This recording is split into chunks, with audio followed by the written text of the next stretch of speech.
aqui. Alegria para aqueles que a gente já conhece, sempre um prazer revê-los, né?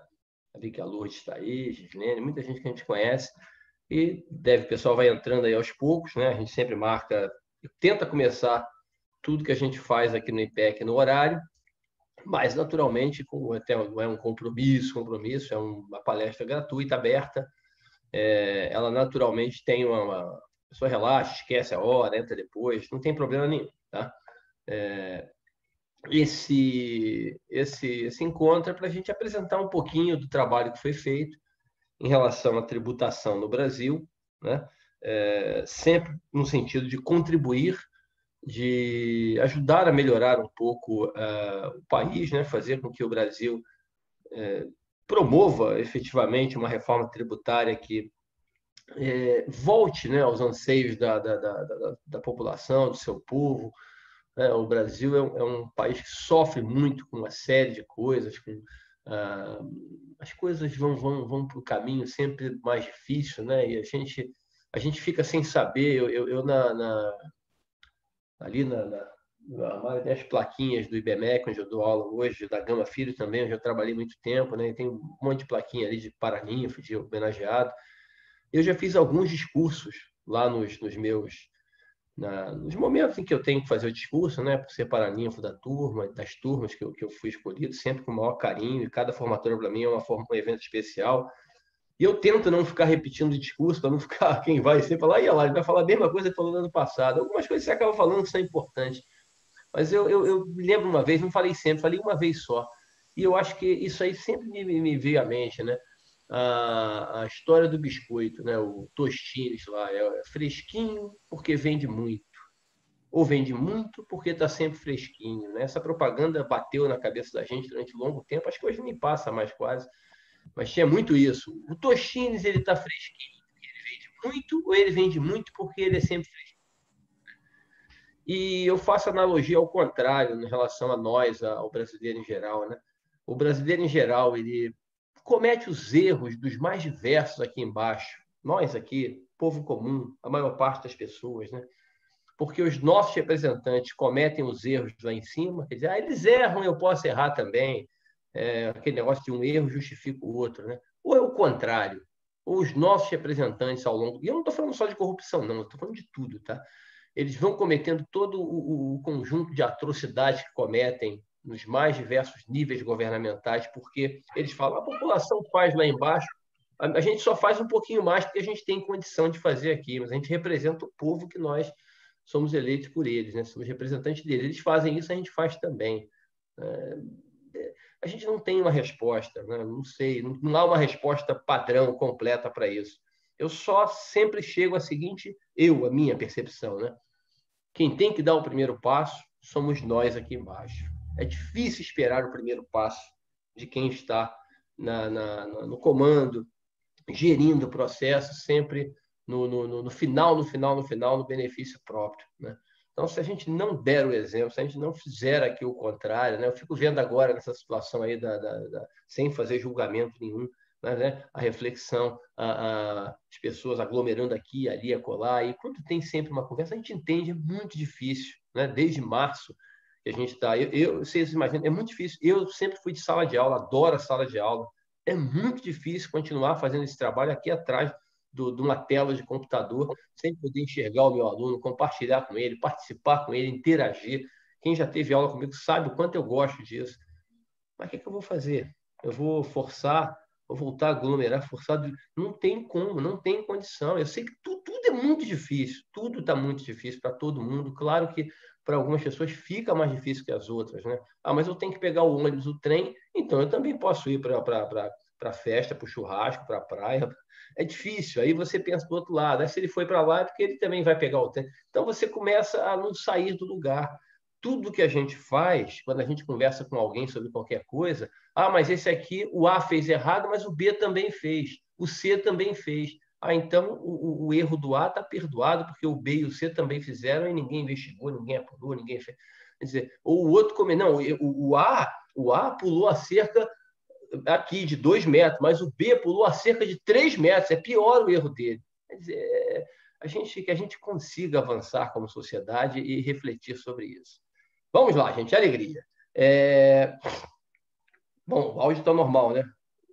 Quem está aqui no celular, de repente, não está escutando. Eu vou aumentar o som, acho que está normal.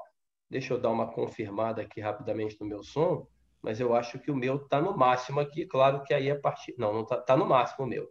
A partir daí, vocês organizam de vocês aí né, você pode regular o seu. O meu é que não pode ficar muito baixinho, senão você não escuta. Mas o meu está, a princípio, no normal aqui. Maravilha, alegria. Gente, então é isso. Vamos explicar um pouquinho o nosso trabalho. Eu dei essa conversa inicial até para ver se um grupo maior entrava. Já temos um grupo um pouquinho maior. Tem muita gente ainda que tinha marcado de vir e não apareceu, mas tudo bem, sem problema nenhum. Eu não estou vendo aqui o pessoal que está pedindo para entrar, tá? Natália e Miriam, não sei quem está aí, Liliane. Quem pedir para entrar aí, porque eu passei o link para algumas pessoas e que não estavam inscritas. Poucas pessoas, tá? Então, se alguém entrar, que der tempo, eu passei muito em cima, não organizei, não fiz tanta divulgação dessa palestra. Vocês, por favor, autorizem quem quiser entrar. Não precisa ficar olhando se está inscrito, se não está, para deixar não, tá?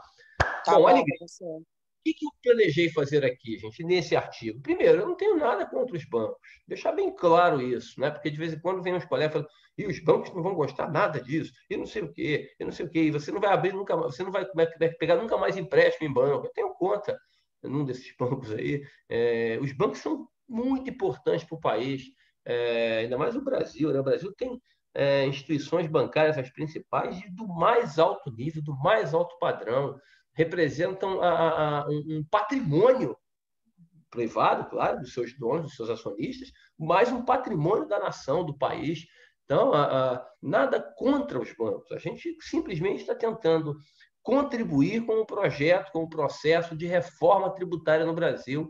E o artigo tomou sempre esse cuidado. Se você ler as 28 páginas que estão ali escritas, você não vai ver em momento nenhum um ataque à instituição financeira, um ataque a B ou C. Eu evitei os adjetivos. De vez em quando você acaba usando, mas eu tentei evitar ao máximo os adjetivos, né? As mazelas, os problemas do nosso sistema tributário têm que ser resolvidos com serenidade, com critério, com inteligência e com coragem, né? Porque o Brasil, repito, e talvez eu repita esses dados até o final novamente, tá? Até porque não tem tanta gente aqui ainda. O Brasil é o 7º país mais desigual do mundo. É o 7º país com maior índice de desigualdade do mundo. E quando você pega a concentração de renda, como é que se mede a concentração de renda? A concentração de renda ela é medida, e já vou passar para o primeiro slide logo. A concentração de renda ela é medida pelo quanto 1% mais rico, quanto esse 1% mais rico detém da renda nacional. E o Brasil, esse 1% mais rico, participa com 28% da renda nacional. O Brasil é o segundo, é uma colocação que nós não gostaríamos de ter, é o segundo colocado em concentração de renda. O Catar é o primeiro com 30%, o Brasil é o segundo com 28%.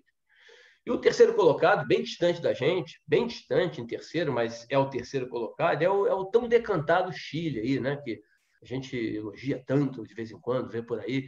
O Chile, 23%, é o terceiro colocado. Um nível de pobreza absurdo no Chile. Então, a gente tem que pensar, avaliar, o mundo é de todos, é claro, não tem qualquer julgamento político, direcionamento ideológico, não é esse o caminho, mas a gente tem que pensar, sistemas tributários têm que atender o país todo, mas tem que pensar sempre no mais vulnerável, naquela pessoa que precisa mais do momento, da situação, né? A maior parte das pessoas, infelizmente, elas só querem sobreviver. Elas muitas vezes não têm nem planejamento de médio prazo. O que eu quero fazer daqui a 2, 3 anos? Eu só quero sobreviver. Eu quero conseguir fazer a minha refeição até o final do dia, fazer a minha refeição amanhã, no final de semana, na semana que vem, e sobreviver, continuar morando aqui, vivendo e tocando minha vida da forma mais simples possível. Infelizmente, a gente não está conseguindo fazer isso e sistemas tributários, em geral, no mundo precisam refletir, e o do Brasil pior ainda. Tá? E aí, como vocês estão vendo aí nos dados, na informação inicial passada na tela, né? Eu falo do processo de reforma tributária, vocês sabem o quanto eu luto por isso. Eu fiz os 15 eventos lá em junho, julho, agosto e setembro do ano passado. A reforma tributária não pode parar. Os sábados também, sempre à tarde.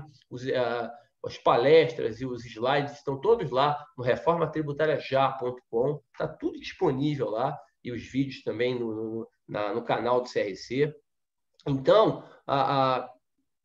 o processo de reforma tributária precisa ser entendido pela população, precisa ser interpretado, para que o Congresso Nacional entenda, compreenda que o povo está acompanhando. Eu sei que é um tema árido, difícil de entender e que não tem tanto apelo popular, né? A gente prefere ficar em discussãozinha política, se o A é melhor do que o B, se o B que roubou lá atrás e o A não rouba hoje, se o A é que tem que sair, se tem que fazer isso aqui do B, ou o C foi melhor. A gente fica discutindo país como se discute futebol, e pelo amor de Deus, isso é uma coisa ridícula, isso não vai levar a gente a lugar nenhum.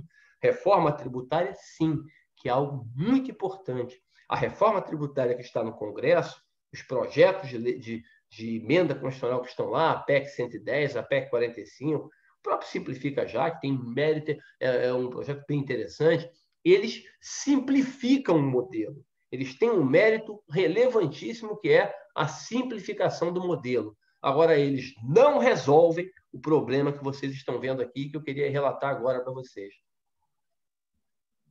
Dados da Secretaria do Tesouro Nacional, não são meus, não fui eu que inventei isso, como alguém escreveu lá a própria Fibra, não, alguém escreveu no comentário quando saiu o artigo no Valor, números criados para ele montar. Eu não montei nada, nem no artigo, nem aqui nesse trechinho da OCDE. A OCDE, os 35 países que a integram, eles têm uma média de carga tributária, está aqui na primeira tabelinha, de 34% do PIB. O Brasil é 33%, então um ponto percentual abaixo. Isso é detalhe.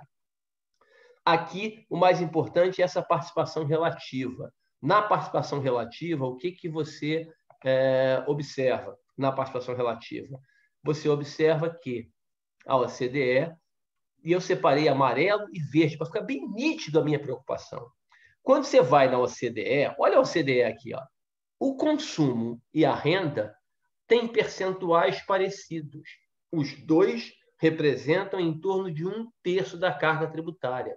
Então, na média, os países da OCDE tributam a renda e o consumo de forma igual, equânime ali. O que eu extraio do consumo... O que é consumo, né? É tudo aquilo que eu cobro no preço dos bens e serviços. É igual ao que eu extraio sobre a renda, sobre o lucro das empresas e a renda recebida pelas pessoas físicas, nas mais diversas formas, tá? Das mais diversas formas.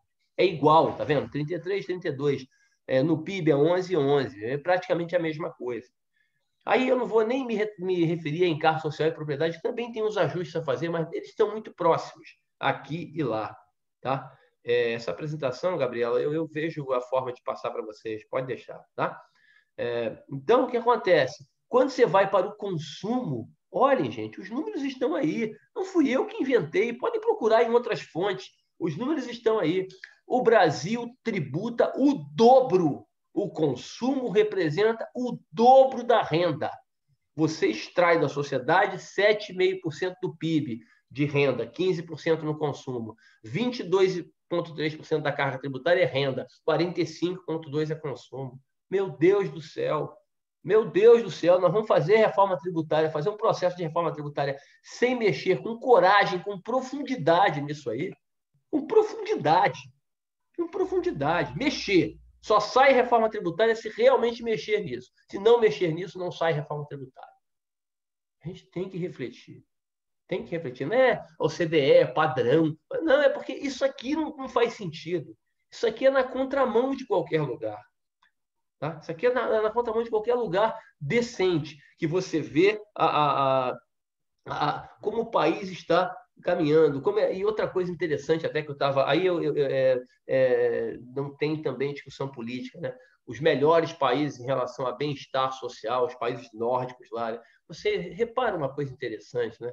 Você não encontra o mais rico, não, os 10 mais ricos do mundo. Você vai lá procurar os países que têm melhor carga tributária, que tributam melhor a renda em comparação com o consumo. Você não encontra e não tem nada a ver com comunismo, socialismo, não, tá? Você não encontra os 10 mais ricos, os 20 mais ricos do mundo, pessoas daquele país ali. Você não encontra.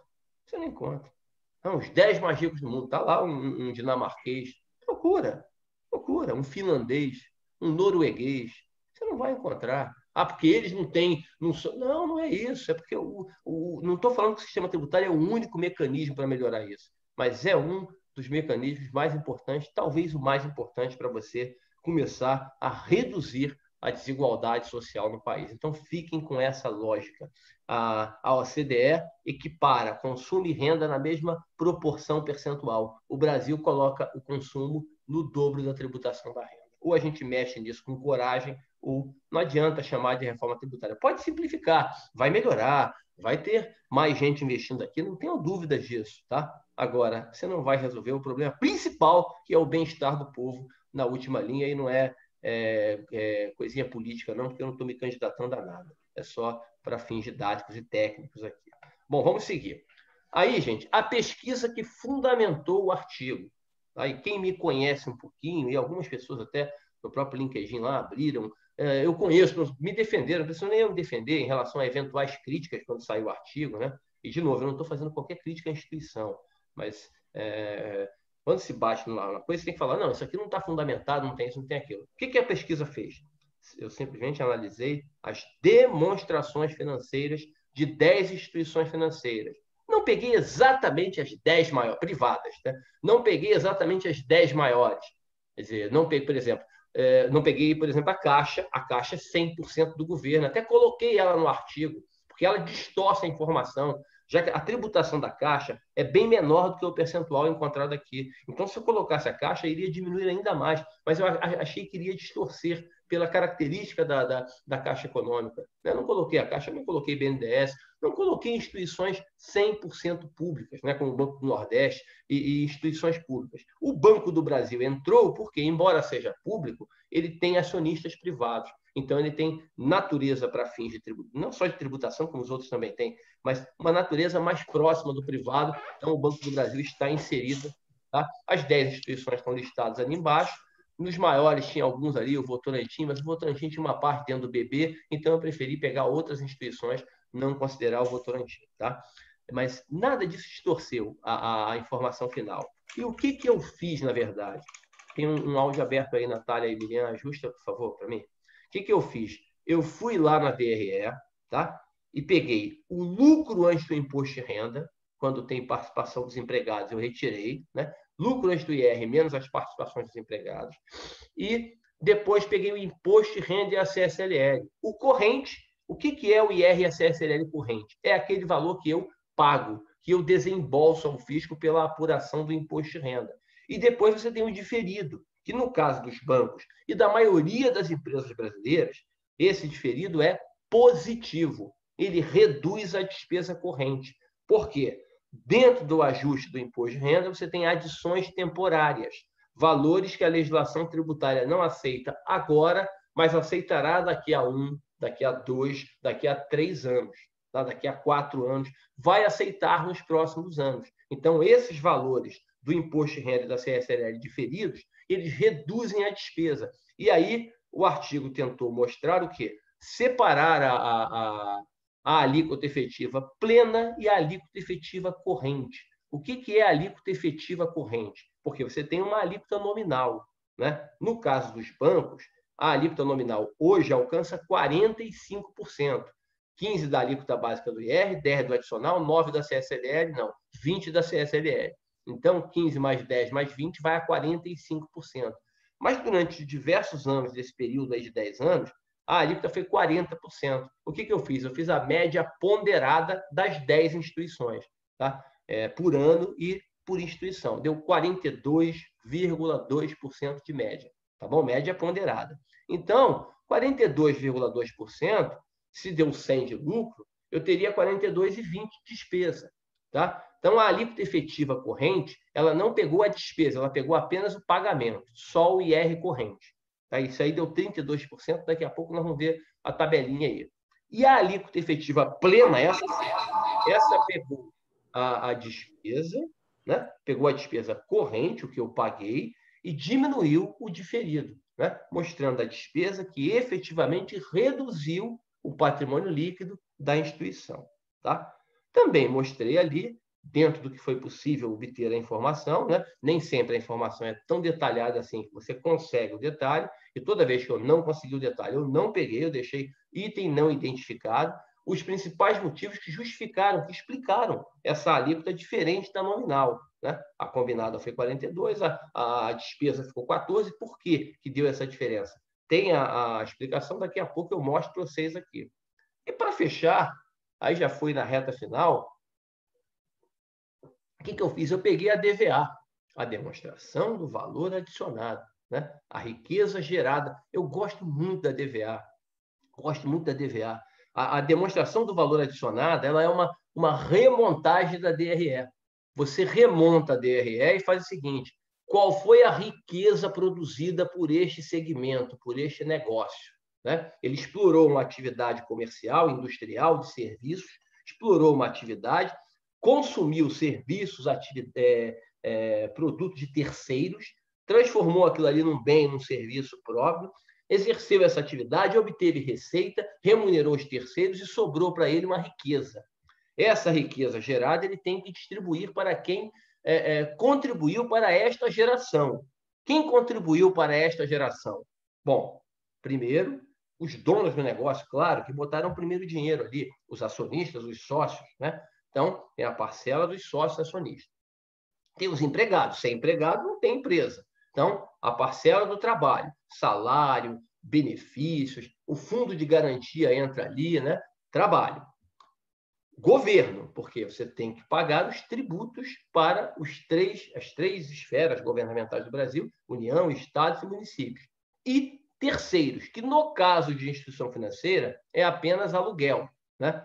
A parcela do aluguel você não deduz da riqueza gerada, é uma distribuição. A gente chama de os rentistas, né? Ou aluguel ou despesa financeira. A instituição financeira não vai ter ali a despesa financeira que as outras empresas normalmente têm. Então, ela tem ali a parcela do aluguel. Tá? Eu também trouxe isso aqui, mas aí, para não trazer dos 10 bancos, eu trouxe só os 4 principais, que eu acho que a informação... E outra coisa boa da DVA, tá? A DVA, ela ajudou a auditar a informação de cima, né? Porque você confirmou ali na DVA o número apresentado por cada instituição. Tá bom? Vamos mostrar aqui as principais tabelas. Eu fiz questão de trazer esse slide técnico aqui no início para mostrar a figura do juros sobre capital próprio e mostrar como ele é melhor que o dividendo numa análise para a pessoa física. Né? Eu vou pagar dividendo para o Zé, ou JCP. Né? Eu vou pagar dividendo ou JCP para o Zé. Preste atenção que interessante aqui. Ó. E aí, eu tenho um lucro didaticamente de R$10.000. Tá? 10 mil. Aqui, vamos fazer o dividendo primeiro, depois eu vou para o JCP. Se você distribuir dividendo, primeiro você decidiu, didaticamente, tá, que vai distribuir o percentual de 34% desse lucro antes do IR para o Zé. O Zé representando os acionistas todos aqui. Tá? Então, você vai distribuir 34% para ele, 3.400, é o valor fixado. Eu fechei isso. Tá? Então, o lucro foi 10 mil, sem JCP não tem despesa, porque o JCP é uma despesa dedutível, embora não seja despesa contábil, mas é uma redução na base do imposto de renda, uma exclusão permanente. Né? Aí você teria o imposto de renda 45% aqui. Eu já coloquei o adicional, estão vendo? Não é 4 milhões e meio, 4.500. Tem um áudio aberto aí, por favor. Meninas, me ajudem, fechem aí. Me ajuda aí, porque senão eu vou ter que ir ali fechar, vai me atrasar aqui na composição, tá vendo? Acabei passando errado por causa de alegria. Vamos lá, deixa eu voltar aqui. Então, 4.500, eu tirei os 24 ali do adicional, tá? Parcela que não cobra adicional. Lucro líquido 5.524, distribuo 3.400. O aumento do PL, no PL do Banco da Praça, foi 2.124, ok? E o Zé colocou na sua declaração de IRPF 3.400 como rendimento isento, não paga nada de imposto de renda. Ok? Não, eu não quero pagar dividendo para o Zé, não. Eu quero pagar juros sobre capital próprio. Maravilha, alegria. Então, pago o JCP, 10 mil. No caso, eu não posso pagar 3.400. Por quê? O JCP tem uma retenção na fonte de 15%. tá? Para a pessoa física. Então, eu vou descontar os 15% ali, vai ficar os 3.400 para comparar dividendo com JCP, ok? Então, 4.000 total. O lucro tributável cai de 10 para 4. Logicamente que eu estou imaginando que esses 10 aqui respeitou os limites da legislação, tá? Então, 6.000 foi o lucro tributável, tá bom? IR mais CSLL, 45%, 2.676. Pode fazer a conta. Faz 45% de 6.000, vai dar 2.700. Tira 24, 2.676, tá? O lucro líquido vai ficar aqui 3.324, tá vendo? 3.324. Não tem dividendo, porque foi JCP, ou seja, o PL, preste atenção, gente, o PL do banco, de quem é o Banco da Praça? No exemplo didático aqui. Quem é o dono do Banco da Praça? É o Zé. É o Zé. Então, olha que beleza. O Zé colocou o exclusivo na fonte aqui, o JCP, né? Não tributa, coloca um rendimento exclusivo na fonte, não tributa, porque já foi tributado, definitiva tributação, mas o banco do qual ele é dono cresceu 1.200, cresceu 12% em cima do resultado ali. Quer dizer, 1.200 é, na verdade, 30% do bruto, tá? O JCP pago foi 4.000, 1.200 é 30%, né? O que é 30%? O banco paga 45%, o Zé paga 15%. É a diferença, 30%. É a CSLL mais o adicional. Tá bom? Ah, mas se botar uma holding, a holding pagar depois a pessoa física, aí dá um pouquinho mais de trabalho. Mas a economia cai um pouco dos 30%, porque tem um PIS e COFINS ali no caminho. Mas continua com uma boa economia, uma bela economia. Tá? Uma bela economia ainda. Então, o JCP, porque muitas vezes fala, mas pagou o JCP, tributou. O JCP é muito melhor. Porque normalmente o JCP, gente, é pago ao andar de cima. Então, a pessoa que recebeu o JCP, ela tributa 15%. Normalmente, se ela recebesse um rendimento tributável, ela pagaria mais, porque a alíquota é 27,5% a máxima, né? 15% exclusivo na fonte. E a empresa que ela é dona economizou ali o valor que vocês estão vendo aqui, o percentual que vocês estão vendo aqui. Tá bom? Vamos prosseguir. Alegria. Isso aqui é só para fins didáticos entenderem a diferença bem do JCP sobre o dividendo. Prosseguindo aí mostrando o produto final, né, os números, aqui você tem a demonstração de resultado dos 10 bancos, aí os 10 somados por ano ali. Também eu não botei 10 colunas para não ficar muito cansativo aqui no slide, né? Você tem aqui de 10 a 14, quando a alíquota estava na faixa de 40%, na faixa não, era 40%. 2015, quando houve a migração da alíquota para 45%. 2016 a 2018, né? Quando a alíquota ficou em 45% ali, né? 2015 foi quando ela passou para 45%. Em 2016 a 2018 ela continuou 45%. Em 2019 que ela volta para 40%, mas no final do ano você já considera os efeitos do retorno para 45%, que se deu em março, se não me engano, de 2020. Tá?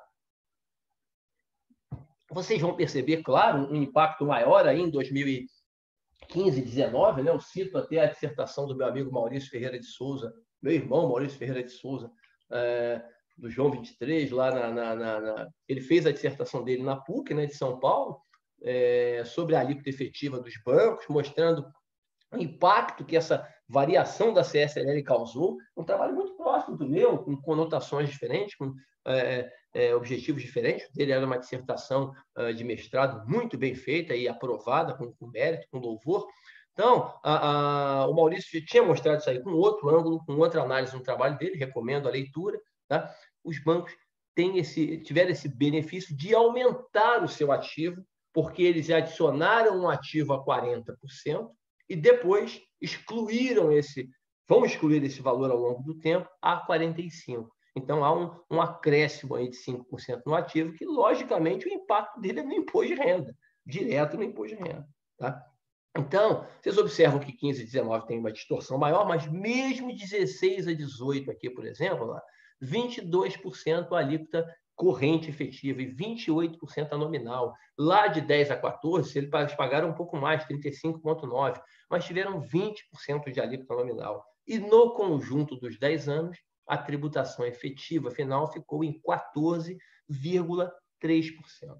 Tá? 14,3%. Eu botei a informação do dividendo ali só para completar. Ela não é a mais relevante, mas eu botei ali. A distribuição de dividendo alcançou 289 bilhões no período, aproximadamente 184 JCP e 105 bi distribuído efetivamente como dividendo, tá? Como dividendos aí. Para pessoas físicas e jurídicas, claro. Aquela economia ali direta é quando você paga diretamente a uma pessoa física. Eu fiz a composição aqui embaixo, botei para vocês o saldo do ativo fiscal diferido, o saldo do ativo fiscal diferido. Vocês entenderem, eu vou falar do número final já já. O saldo de ativo fiscal diferido era quase 200 bilhões de reais em dezembro de 2019. É claro, esse ativo fiscal diferido, ele fica lá, é um adiantamento que o banco faz ao fisco. Não tem coisa, não tem atualização, é um adiantamento, mas é um direito que o banco tem de, na hora que realiza aquela provisão, aquela PDD, aquela perda civil, aquela perda trabalhista, fiscal, administrativa, aquele prejuízo fiscal é compensado, de descontar aquele valor. De pegar, é como se fosse um certificado, né? Pegar o certificado ali e descontar, falar, eu vou pagar menos por conta disso. Tá bom? Então, resumindo os números aqui, ó, na soma, os bancos tiveram lucro de 721 bilhões aproximadamente nos 10 anos. Pagaram imposto de renda de 230 bi, gerando uma alíquota efetiva corrente de 32%. Mas, dos 230 bi que eles pagaram, 103 foi despesa. 103, que é o líquido, foi despesa. 127 desse pagamento representou adiantamento para o imposto de renda, ativo fiscal diferido, tá? Restando um lucro de 618 bilhões de reais. Prosseguindo. Aí, vamos explicar essa diferença, gente, que eu acho que é importante. Todas as empresas fazem isso, né? E eu dou aula disso aqui nas instituições que eu trabalho. Até estou fazendo um curso agora com a galera aí. Acho que tem alguém aqui que está fazendo curso comigo terça e sexta, né? De tributos diferidos. Eu mostro diversas instituições. Isso não é prerrogativa só dos bancos. Eu até escrevo isso no artigo. Os bancos são vilão, representam os vilões do país. Nada disso. Já falei isso aqui. Não tem qualquer julgamento. Não tem qualquer julgamento. É reflexão que nós precisamos fazer. Tá? Reflexão que nós precisamos fazer.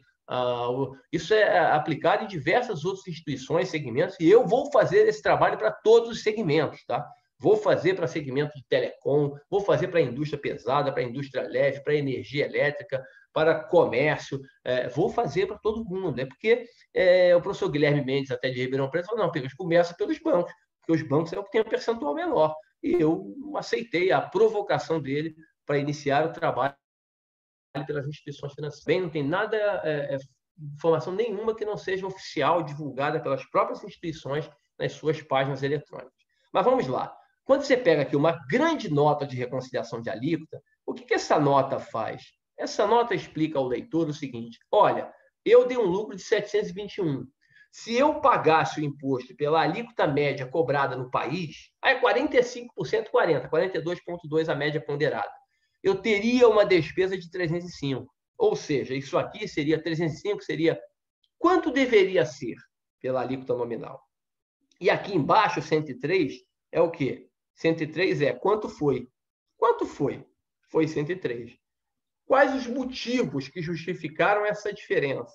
O principal motivo foi o pagamento de aproximadamente, pagamento ou crédito, tá? Porque em alguns poucos casos ali, eu observei que a instituição financeira fez o crédito do JCP, quer dizer, colocou individualmente no passivo e capitalizou depois, quer dizer, nem distribuiu, quer dizer, deduziu do imposto de renda, mas não distribuiu para a pessoa física. Em poucos casos, tá? Na maioria houve pagamento.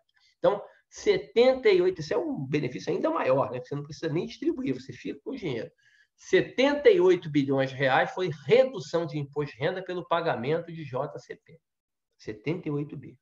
37 bi, a variação cambial de investimentos no exterior, que foi excluída da base. Né? A legislação permite a exclusão da base de cálculo. Inclusive, há uma legislação que parece que vai começar a tributar essa variação cambial agora em 2021, metade dela será tributada e, a princípio de 2022, ela será 100% tributada.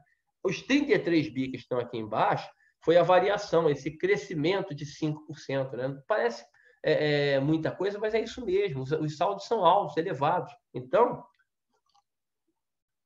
você tem 400 bilhões lá de adições temporárias, né? 400 bi, 300 bi, quando você bota 5% disso, você cresce 15, 18 bilhões naquele ano. Então, nos 2 anos que você teve o crescimento, isso representou 33 bilhões de reais. Tá?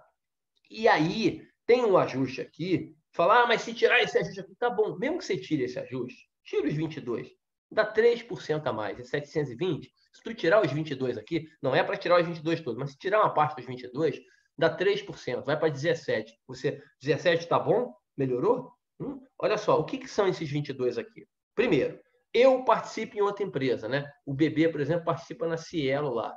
Aí, quando ele, não lembro se consolida agora, mas se tiver uma consolidação, você consolida, a empresa comercial, industrial de serviço paga 34. Lógico, ela não paga 45, você tem que ajustar isso.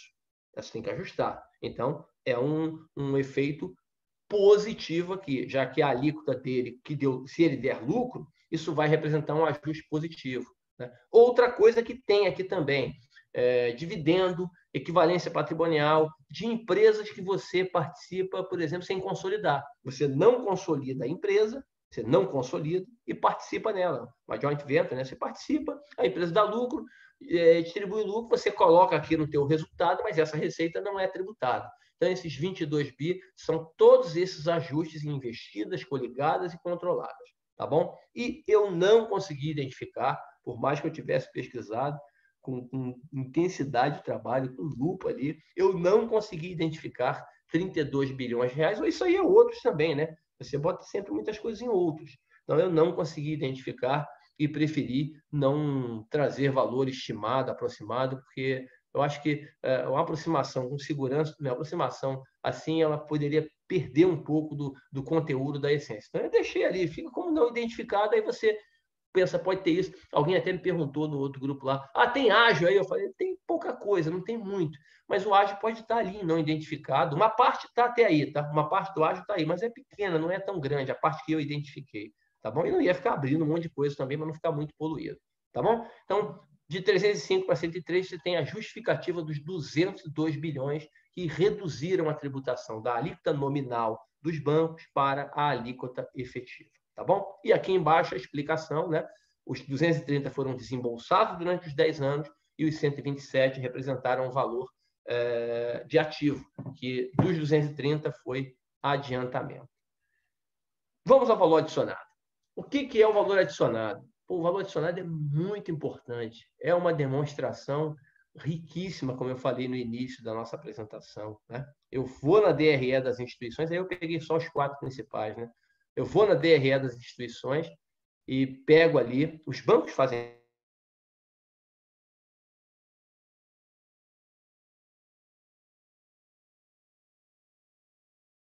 por uma instituição. Quer dizer, bem simples para você entender, tá? Bem simples. Deixa eu ver se eu consigo fazer um exemplo agora. Olha que loucura. Arriscar fazer um exemplo agora aqui. Ó. Se eu compro... tá dando que a minha internet está instável aqui, a da NET. Se der algum problema, vocês me avisem aí que estão ouvindo ruim, que está pipocando, que eu mudo aqui. Tem uma outra aqui para isso. Didaticamente, tá? Então, rapidinho, Gabriela, não tem problema. Alegria.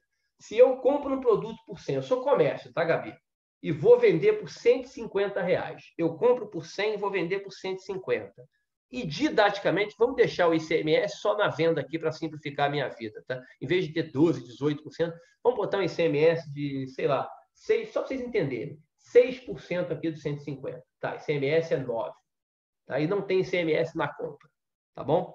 Entendi. Então, você vai ter, na contabilidade, você vai ter uma receita bruta. Deixa eu ver se eu faço aqui rapidinho, bem rapidinho aqui. Fazer a DRE. Você vai ter uma receita bruta de 150, né? Vai ter um ICMS de 9, vai ter uma receita líquida de 141, né? 141. Um custo da mercadoria vendida de 100, porque você vendeu tudo que você comprou, e um lucro bruto de 41. Tudo bem? Cheguei até o lucro bruto. Aí eu vou ter, rapidinho aqui, só para a gente brincar, tá? Você vai ter despesa de aluguel, estou chutando valores só para a gente brincar aqui. Ó. Aluguel 5, pessoal 14, 19, e eu precisei pegar dinheiro no banco, financeira Espera aí, só fazer a conta rápida aqui, para tirar 21 daqui, 19. Financeira só 2. Pronto, tá bom. Financeira 2, ok? Maravilha, tá aqui, ó. Então, 5 mais 4, 19, mais 2, 21. Lucro antes do imposto de renda, 20. Vamos admitir uma tributação didática aqui de 35% para ficar próxima da nossa alíquota real. IR 7. E não tem participação dos empregados no lucro, não, só para a gente fechar aqui. Lucro líquido 13. Vocês entenderam? Isso foi uma DRE simples, básica, prática, que eu montei agora com vocês na correria aqui. Na correria, tá? Podia ter tirado alguma outra coisa ali sem ser o aluguel e o pessoal, né? Só para dar uma... Mas tudo bem, deixa para lá. Aí, qual é a riqueza gerada? A riqueza gerada vai ser a receita, 150, menos o custo de R$100. Quer dizer, eu gerei um valor adicionado aqui de R$50. Um exemplo didático. Vocês entenderam? Eu gerei um valor adicionado de 50. Eu consumi 100 e recebi 150. Se eu tivesse aqui despesa de energia, despesa de telecom, despesa de terceiros, eu iria tirar desses 50, tá bom? Eu não fiz, mas eu iria tirar. Distribuição dessa brincadeira. O meu acionista levou o lucro. Eu nem sei quanto eu distribuí de dividendo, mas o lucro é todo dele. O meu acionista levou 13, no exemplo didático, né? Os meus empregados, no exemplo didático, levaram levaram 14, levaram até bastante, levaram 14, né? O governo levou o ICMS de 9, levou o imposto de renda de 7. O governo levou 16, né? O governo levou 16. E terceiros levaram 7. 13, 14, 27, 16, 43, 7, 50. Vocês entenderam? Cadê o 7? 7 é 5 do aluguel mais 2 da financeira. Entenderam? O DVA é isso. É isso que é a DVA. Então, as nossas instituições financeiras produziram em 10 anos uma riqueza de 1,5 trilhão. Está aqui no verdinho ao final. Ó. 1,5 trilhão de reais. Tá bom? E destinaram para o trabalho, para os empregados que contribuíram, né, que representam peça fundamental nessa riqueza gerada. Os próprios bancos também reconhecem isso sempre nas suas demonstrações, agradecem com muito louvor aos seus empregados, mas levaram 37% da riqueza produzida. Os acionistas levaram o mesmo percentual, só fazer uma pequena ressalva, como eu não botei caso decimal, para não ficar poluído, é pouquinho mais para o trabalho, tá? É um pouquinho de nada mais para o trabalho, um pouquinho menos para o pessoal, mas muito pouco a diferença, quase igual, tá bom? O governo levou 23%, 23%, você vê que é parecido, né? O Itaú tem mais, mas é parecido entre eles ali.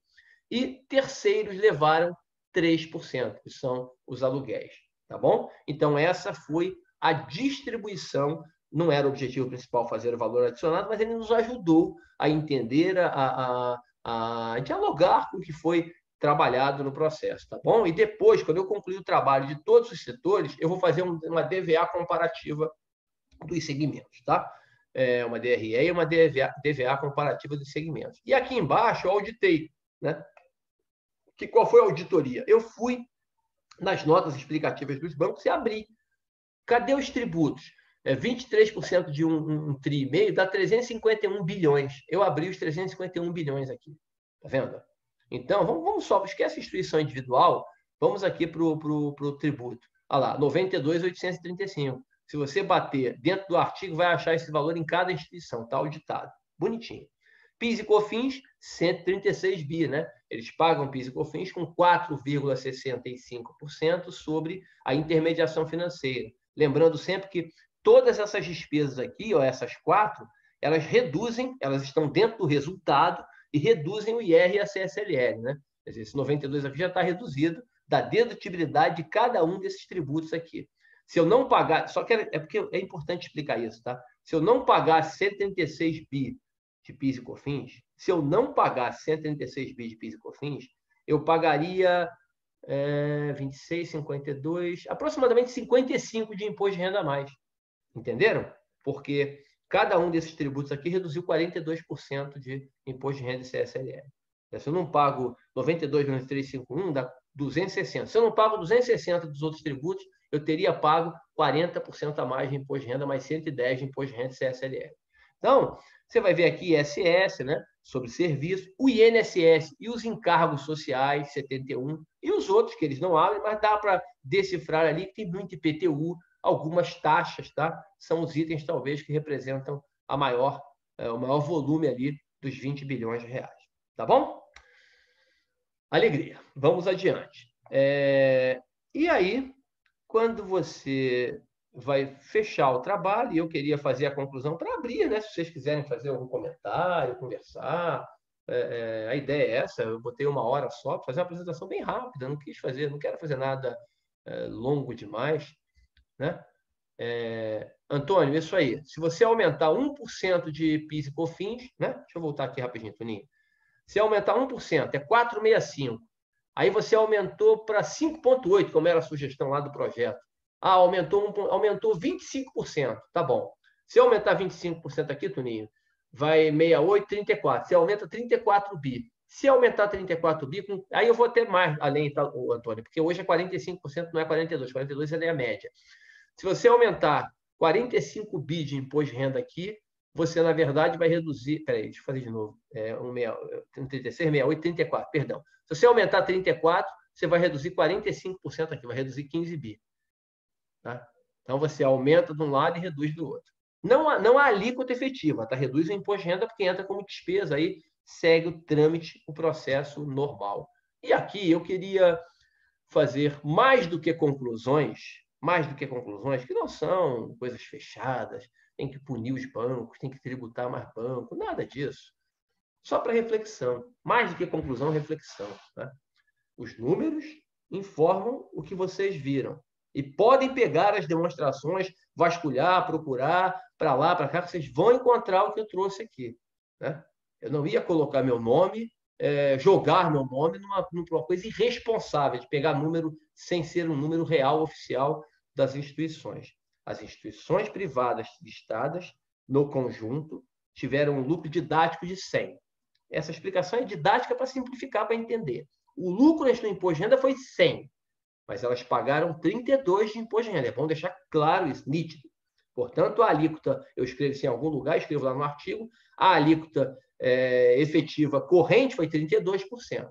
Mas, dos 32, 18 representaram adiantamento e foram reconhecidos no ativo, sendo recuperados, ou serão recuperados, pelo valor nominal, sem correção, na realização da despesa adicionada temporariamente, da PDD, da provisão trabalhista, da provisão civil e das demais adições temporárias. Tá? Então, a alíquota efetiva plena do setor ficou em 14%. A nominal no período, 42,2%. A partir de agora já está em 45%. Tá? E os principais itens que justificaram esse aumento são o JCP pago, a variação cambial dos investimentos no exterior e o aumento da alíquota de CSLL. Tá? Esses são os itens que justificaram essa alíquota de 14% em vez dos 42,2%, basicamente eles. Tá bom? A DVA, como eu acabei de mostrar para vocês, ela confirma essa informação e mostra uma riqueza de 1,5 trilhão nesses 10 anos, das 4 principais instituições financeiras, elas destinando ao governo 23%, com o trabalho e os acionistas recebendo cada um 37% da riqueza produzida gerada. Agora, essa informação 4 aqui está no artigo, mas eu não coloquei na apresentação diretamente. E ela completa tudo que a gente trabalhou aqui no artigo e nessa pequena, breve apresentação. Preste atenção no que está escrito aqui. O Brasil distribuiu em torno, não é exatamente assim, que é um pouco menos, mas próximo de 5 trilhões de reais de dividendos. Eu não estou nem botando JCP aqui, dividendos. Quase 5 trilhões de dividendos da pessoa física. A maior parte para o andar de cima. A maioria da galera que recebeu esses trilhões aí de dividendos não foi o Zezinho, que ganha 3 mil reais por mês. Não foi o Zezão, que ganha 8 mil reais por mês. A maioria dos dividendos recebidos foi do andar de cima. Foi referente a rendas elevadas. talvez aquele 1% que detém 28% da renda brasileira. Tá? Sem qualquer cobrança. Gente, zero de imposto de renda da pessoa física. Zero de imposto de renda da pessoa física. Isenção tributária. A justificativa, isso vem de 95, para despolitizar a discussão. Eu escrevi isso no artigo e é importante. Para despolitizar a discussão. Isso vem de 1995, tá? Então foi o governo Fernando Henrique. Foi lá no governo Fernando Henrique, PSDB, 95, tá? Mas aí o PT ficou 13 anos aí. E essa brincadeira continuou. Não houve mudança efetiva nesse processo. Não houve mudança efetiva nesse processo. Não tem nenhum mérito, todo mundo tem mérito, tá? Todo mundo tem mérito. A hora que a gente entender um pouco isso, a gente vai fazer esse Brasil mudar completamente. Todo mundo tem mérito. O governo Fernando Henrique teve alguns méritos, muitos lá, o fim da inflação, né, o real. O governo Lula tem os seus méritos. Todos os governos têm mérito. Mas o PT foi embora. Foi embora em 2015. 2016 o PT não governou mais. 2015 o PT foi embora. 16, 17, 18, 3 anos praticamente de governo Temer. Não aconteceu nada.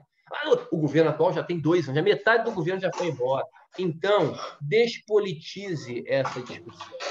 Despolitize-a, porque essa confusão vem desde 95, a justificativa foi o lucro das empresas é muito alto, é muito tributado, perdão, não é muito alto, algumas são, mas a tributação sobre o lucro das empresas é muito alta, muito elevada. Tem um áudio aberto, meninas, tirem, por favor, para mim. Só para não atrapalhar quem está ouvindo. Eu toco tranquilo aqui, mas o lucro é muito tributado e os recursos que não vão ser tributados, eles vão retornar para a sociedade como investimentos. Eu só quero a reflexão. Fez sentido o que foi feito? Nós tivemos essa chuva de investimentos do Brasil nesses 25 anos. O Brasil disparou no seu crescimento com esses investimentos todos aí de quem recebeu esses trilhões de dividendos sem tributação ao longo dos 20 anos. Então, como é que ficou a nossa desigualdade social? Então, reflitam sobre isso aí, né? Tomara que esse tipo de informação não precisa ser a minha, não tenho qualquer preocupação de holofote, não faço questão alguma de holofote, mas que este tipo de informação qualificada, não a minha, mas uma outra parecida com a que eu estou trazendo, chegue no Congresso Nacional sem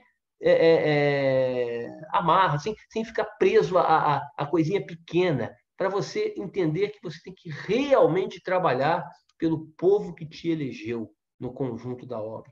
E um sistema tributário ele tem que contribuir para toda a sociedade, mas pensando principalmente nas pessoas de menor renda. Tem uma máxima que é a seguinte: se você carrear os recursos públicos, as isenções tributárias, as reduções tributárias, o benefício no sistema tributário no geral para a renda menor, esse dinheiro volta para a renda maior. Podem ter certeza, pode ter certeza. Se você tirar, o Nescau tem 50% de ICMS, tá? ICMS, PIS, COFINS e IPI. Você compra uma latinha por R$4, bota mais 2 de imposto. A gasolina tem 100% de imposto. Você vai botar aqui no Rio de Janeiro, 1 litro de gasolina é R$2,52, R$2,53.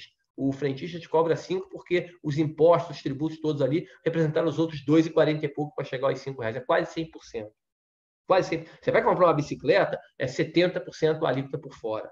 Bicicleta, que é socialmente, né, para tirar, despoluir o meio ambiente, tudo, 70% por fora. Tudo isso aí é consumo. E por outras coisas mais. E outras coisas mais. Né? Se eu tirar a tributação, reduzir muito a tributação disso, eu vou botar mais dinheiro na renda, mais dinheiro nas mãos das pessoas que têm menos renda. Vocês viram o que aconteceu aí com o auxílio emergencial. Vocês viram como cresceu o consumo aqui e o dinheiro acaba voltando. O dinheiro acaba voltando. Então, quando você coloca o recurso na mão das pessoas, gente, não é política nem ideologia aqui, não, pelo amor de Deus, é técnica, lógica, prática, simples. Você bota o dinheiro na pessoa de menor renda, o dinheiro volta para o grande. Agora, se botar o dinheiro na mão do grande, muitas vezes, ou na maioria das vezes, ele não vai voltar para a renda menor. Então, a gente tem que refletir sobre isso, né? Que o processo de reforma tributária seja completo. Seja completo. O Congresso está discutindo a simplificação do modelo.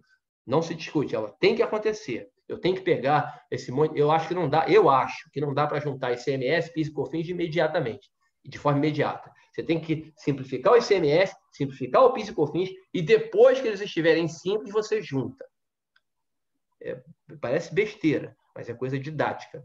Duas pessoas que são pavio curto demais, com arma na mão, se botá-los para debater alguma coisa, e hoje, se tiver um de um lado e outro do outro, politicamente falando, colocá-los para conversar durante meia hora, pode preparar o cemitério, se não para um, talvez até para os dois. Pode preparar para os dois, porque os dois vão morrer. Os dois vão morrer. Um, pelo menos, um eu garanto que morre. Talvez morram os dois. Então, não dá. É o ICMS e o PIS e a COFINS juntos.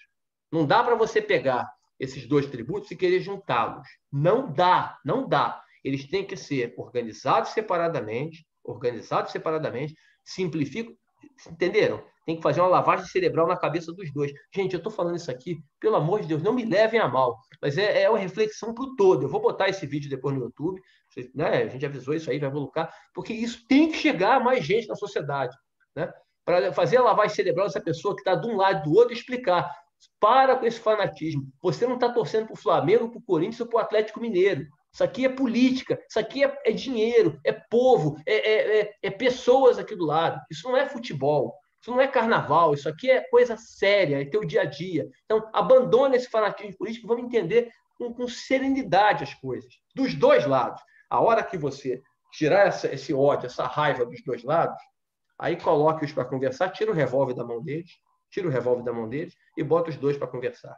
E coloca os dois para conversar. Vamos começar a debater e criar. Então, a gente precisa simplificar o processo, simplificar a PIS e COFINS, simplificar o ICMS, depois junta. Não é que eu não quero juntar, não. Depois junta os dois. Junta o ISS, junta tudo.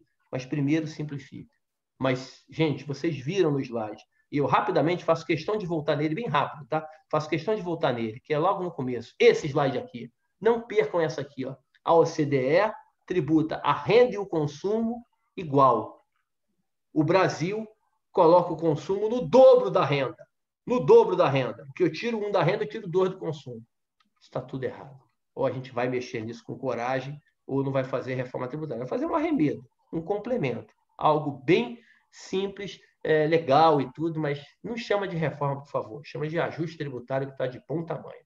Tá bom, gente? É isso. Tem meu canal lá no YouTube. Quem não acompanha ainda, me acompanhe nos 3 minutos. Todo dia eu faço, estou falando de reforma tributária. Tem reformatributariajá.com e o nosso IPEC RJ. Eu estou aqui à disposição de vocês para qualquer coisa que vocês perguntem. Estou vendo aqui a Carol escreveu. Eu vou ler rapidamente o que ela escreveu aqui para ver se precisa de algum complemento. Refletindo exatamente essas situações, né? Redução em consumo e evolução. É isso aí. Carol, é exatamente isso, Carol. Exatamente isso. A hora que você pegar, Carolina, a hora que você pegar e cobrar um ICMS, sei lá, um PIS e COFINS de 15% no conjunto, não dá para zerar de uma hora para outra. 15%, todo produto vai ser 15%. Aí você fala, pô, 15% todo mundo, mas é injusto. Mas aí a gasolina 15% e o pão 15%, pô, peraí, o leite 15%. Primeiro lugar, vamos com calma. A gasolina, a bebida, o carro, você tributa o seletivo lá, o IPI, que é uma vez só, você torna um seletivo e cobra ele lá e esfola a gasolina, esfola que eu falo, logicamente, não cobrar tudo, né? Mas cobra um percentual que seja justo para produtos que talvez tenham uma necessidade de tributação maior. Mas o todo fica 10% aqui. Agora, sabe o que faz, Edilberto? Devolve para quem ganha menos. Olha que lírico. Vamos pensar didaticamente? O imposto é 15%, tá bom. Quanto é que é o salário mínimo hoje? 1.100. Então, todo brasileiro, se colocar o CPF na nota fiscal, igual acontece em São Paulo, se colocar o CPF na nota fiscal, terá devolução de até... Quanto é que é 15% de 1.100? 15% de 1.100 é 165. Terá devolução de até R$165. Aí uma pessoa que ganha 20 mil reais por mês, mesmo que ela consuma os 20 mil reais, ela vai pegar R$165 de volta. Ela vai pegar 165 de 20 mil, pô, vai dar menos de 1%, não vai dar quase nada. Mas daquela renda baixa ali, vai dar um valor interessante. Dos 2 mil, vai dar metade do imposto que pagou. É isso. A gente tem que mudar isso aqui embaixo. Quem sabe a gente consegue isso, né? E deixa as discussões políticas para os políticos. Logicamente, a gente ter total tranquilidade, serenidade na hora de votar, mas deixa eles discutirem. Vamos aqui transformar esse país. Esse país precisa se transformar. Tá bom, gente? É isso. Se tiverem alguma pergunta, podem fazer oralmente, não precisem fazer pelo chat aqui só.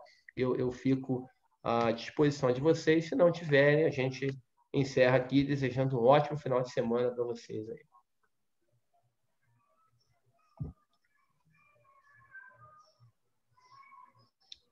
Ok? Só para informar a vocês, que eu acho que também é importante, né? Também é importante informar, deixa eu tirar aqui rapidamente o compartilhamento. Eu acho que é importante passar. Esse artigo será publicado na USP de Ribeirão Preto, tá? Para não parecer, é só o IPEC que publicou, ninguém quer saber desse artigo. A USP de Ribeirão Preto vai publicar, o professor Guilherme Mendes, o professor Mauri. A APET, Associação Paulista de Estudos Tributários, vai publicar na revista de Direito Contábil da APET. Tá? O Valor Econômico, Fábio Graneiro, o repórter, fez a matéria lá. A Febraban, logicamente, contestou, está no direito dela, mas julguem os dois lados, avaliem, leiam o artigo e vejam o que eu escrevi e o que eles falaram ali. Tá? E aí, sem qualquer discussão, não é essa situação. Os tributos diferidos, Carol, sempre. Tributo diferido eu faço a cada 3 meses. Se tiver público, eu faço. Tá? A gente está fazendo um exatamente agora, daqui a 2, 3 meses eu vou fazer. O material dessa palestra, quem está no grupo de WhatsApp, eu vou colocar lá. Quem não está, tenta falar aí com a Liliane, com o IPEC, aí, que a gente manda para você também, tá? Não tem problema nenhum. Tá bom, gente? Obrigado, Antônio. Bom te ver, amigo. Alegria, hein? Gilberto, obrigado. Obrigado aí, Thiago, Jane, Fabiana, Lídia, Gabriela, Luz, Felipe. Felipe também está sempre com a gente aí. Carol, alegria, Andréia. O do celular aqui eu não sei quem é. Mas obrigado também pela presença. Alegria. Tamo junto, sempre. Abraço. E vamos torcer pro Botafogo, hein?